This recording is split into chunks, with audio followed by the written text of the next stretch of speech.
शरण जी महाराज के चरण कमलों में कोटि कोटि बार नमन।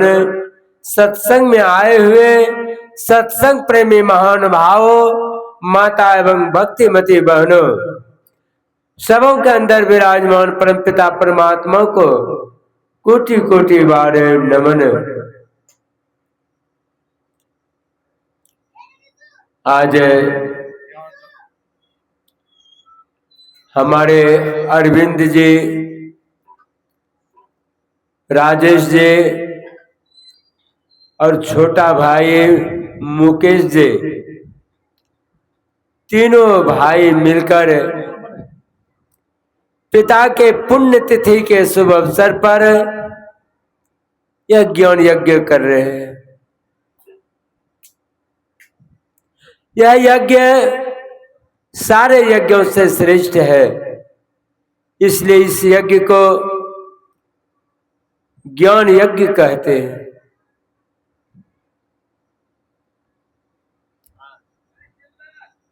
अभी हम लोग मनुष्य शरीर के विशेषता के बारे में सुन रहे थे। संत कबीर साहब कहते हैं, राम बुलावा भेजिया दिया कबीरा रोय, जो सुख साधु संग में सो बैकुंठ न हो। जो आनंद सुख साधु संतों के संग में है, वह सुख बैकुंठ में भी नहीं है। एक बार कबीर साहब को बुलावा आया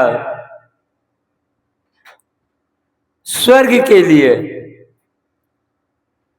कबीर साहब कहते हैं कि स्वर्ग में क्या सब चीज है। कहा स्वर्ग में सुख ही सुख है। कहा वहां सत्संग होता है। कहा वहां सत्संग नहीं होता है।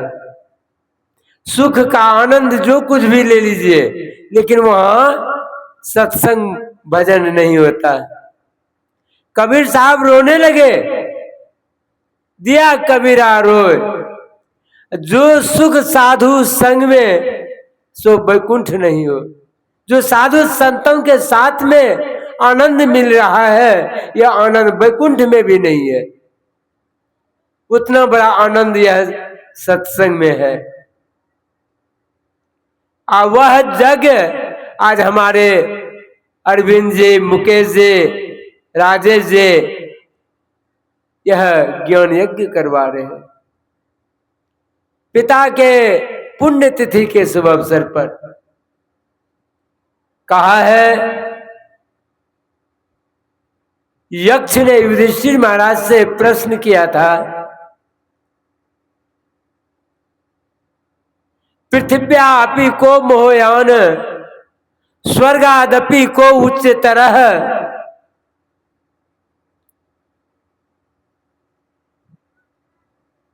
और यहां तक कहा कि पिता से बढ़कर क्या चीज है, पृथ्वी से बड़ा क्या चीज है। तो यक्ष को उत्तर दिया था युधिष्ठिर महाराज ने, माता पृथिव्यापि को मोहयसे, माता पृथ्वी से बड़ी है, पिता स्वर्गादपि को उच्च तरह, स्वर्ग से ऊंचा पिता का स्थान है। आज हम लोग कहते हैं ब्रह्मा विष्णु महेश। ब्रह्मा विष्णु महेश को हम लोग नाम जानते हैं, उनके विषय में सुनते हैं कि क्या सब काम है। ब्रह्मा का काम है सृष्टि करना, विष्णु का काम है पालन करना, भगवान शिव का काम है संहार करना। सुनते हैं, लेकिन है क्या चीज? उससे क्या हमारे माता पिता का स्थान कम है क्या? हम जानते हैं ब्रह्मा का काम है सृष्टि करना। आज माता पिता हमारे ये शरीर जो इतना बड़ा देख रहे हैं, पिता नहीं होता तो ये शरीर रहता? पिता ने इस शरीर को सृष्टि किया है, अब माता ने पालन करता है। माँ पालन करती है। अब भगवान शिव के जगह पर गुरु है, गुरु ने अज्ञान को नाश करते हैं, संहार करते हैं। इससे बड़ा कोई चीज न है। ब्रह्मा विष्णु महेश जो कहते हैं वही है ब्रह्मा विष्णु महेश, माता पिता और गुरु, जिसके योग बल से आज यह शरीर मेरा इतना बड़ा है। यदि बच्चा कमजोर है तो माता पिता तेल लगाते लगाते शरीर को मजबूत कर देते हैं। वही तो है पालन करता। पिता ने सृष्टि कर दिया, लेकिन माता ने पालन करते हैं। और गुरु ने यज्ञान रूपी को नाश कर देते, संहार करते। वही है ब्रह्मा विष्णु महेश। हम लोग सुनते हैं लेकिन जीवन में उतारते नहीं है, समझ में नहीं आता कि ब्रह्मा विष्णु का क्या काम है।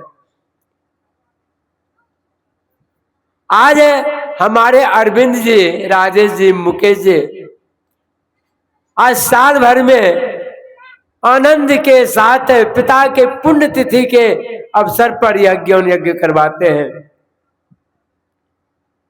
ते पुत्रा यो पितु भक्त है। पुत्र वही भक्त कहलाते हैं जो पिता और माता का सेवा करता है। सबसे बड़ा भक्त वही है। और संसार में गुरु है तो प्रथम गुरु है माता पिता, जिन्होंने यह शरीर को रचा है, तैयार किया है। और उस माता पिता को हम लोग भूल जाते हैं। जब सयाना होता है ना, माता पिता को अलग कर देता है। जिसके चलते आज इतना बड़ा शरीर है, इतना सुंदर शरीर है, शरीर चमक रहा है, किसके बदौलत? माता पिता के बदौलत ही यह शरीर चमकता है। आज माता पिता नहीं रहता तो यह शरीर नहीं रहता। तो माता पिता पुत्र का धर्म है, माता पिता का सेवा करना। संसार से चले गए, लेकिन आज तीनों भाई मिलकर के उनके नाम पर यह ज्ञान यज्ञ करते हैं। अभी भजन के माध्यम से सुन रहे थे, ऐसो जन्म नहीं पैब रे मन तू, ऐसो जन्म नहीं पैब। कितना दुख है मनुष्य शरीर में। शरीर पाने के लिए 30 लाख अस्थावर जानो, 9 लाख जलचर मानो, 11 लाख कृमि कवि गाए, 10 लाख पक्षीगण सुहाए, 20 लाख पशु जौनहु भाई, 4 लाख बानर समुदाय। जब यह 84 छुट्टी जाइए तब मानुष तन पैया। कितना दुख काट करके परमात्मा ने एक बार यह मनुष्य शरीर दिया है। जब द्रवही दीन दयाल राघव साधु संगति पाइए, जेहि दरस परस समागमा दे पाप राशि नसाइए। जब ईश्वर का कृपा होता है तब यह मनुष्य शरीर मिलता है। यदि यह मनुष्य शरीर पा करके भक्ति नहीं करेंगे, यह शरीर क्या होगा जानते हैं? छीन लेगा। एक सेठ जी के घर पर एक भिखारी गया था। ठंडा का मौसम था, भिखारी थर थर कांप रहा था। सेठ जी ने उसको अपना दोसाला निकाल करके भिखारी को दिया ओढ़ने के लिए। भिखारी क्या किया, रात में ओढ़ता था, दिन में वैसे जमीन पर फेंक देता था। एक दिन सेठ ने देख लिया इतना कीमती चादर का यह मूल्य नहीं जानता है, मिट्टी पर यह फेंक दिया है। सेठ जी ने छीन लिया चादर को, उसके बदला में भोटिया दे दिया। ओढ़ो, अच्छा फेंको। वही इतना सुंदर शरीर दिया है परमात्मा ने। इस शरीर पाकर के यदि आपने भक्ति नहीं किया, परमात्मा ने यह शरीर को छीन लेगा। इसके बदला में गधा, कुत्ता, बंदर, भालू का शरीर दे देगा। जीवन में दुख उठाते रहिएगा, सुख चैन नहीं मिलेगा। इतना सुंदर शरीर छोड़ करके आप गधा, कुत्ता के शरीर में चले जाएं। यदि मनुष्य शरीर पाना चाहते हैं तो गुरु भक्ति कीजिए, गुरु से नाम दाम लेकर के अपने जीवन को उद्धार कीजिए। भगवान शिव जी ने माता पार्वती को उपदेश दिया, हे देवी विद्या धनं बलं चैव तेसो भाग निरर्थकम ऐसो गुरु कृपा नमस्ते अधो गच्छन्ति पार्वती। हे देवी सुनो, जिसको गुरु का कृपा नहीं है उसका जीवन निरर्थक है। हे देवी, जिस तरह फील्ड का फुटबॉल को देखते हैं, फुटबॉल को कभी अस्थिर देखे फील्ड में, कभी उधर, कभी ठोकर लगता है तो कभी इस कोनों में, इस कोनों में जब ठोकर लगता है उस कोनों में।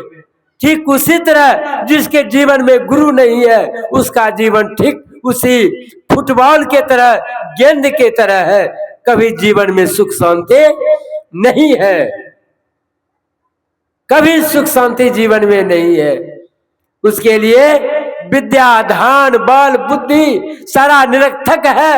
काहे देवी, अंत में उसका विनाश हो जाता है, उसको कहीं चैन नहीं है। इसलिए कहा नेत्रहीनो यथा हवे का कृष्णानि लभते व ध्वनि ज्ञान हिरस्त था लोके तस्माज ज्ञान विदो अधिका। जिस तरह नेत्रहीन व्यक्ति जगह जगह ठोकर खाता है, कभी गड्ढा में गिर जाता है, कभी दीवार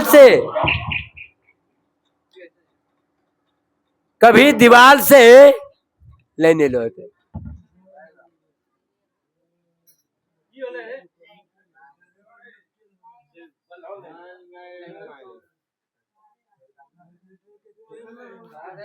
और तेल झाड़ नहीं निकल के देख लिए डिब्बा।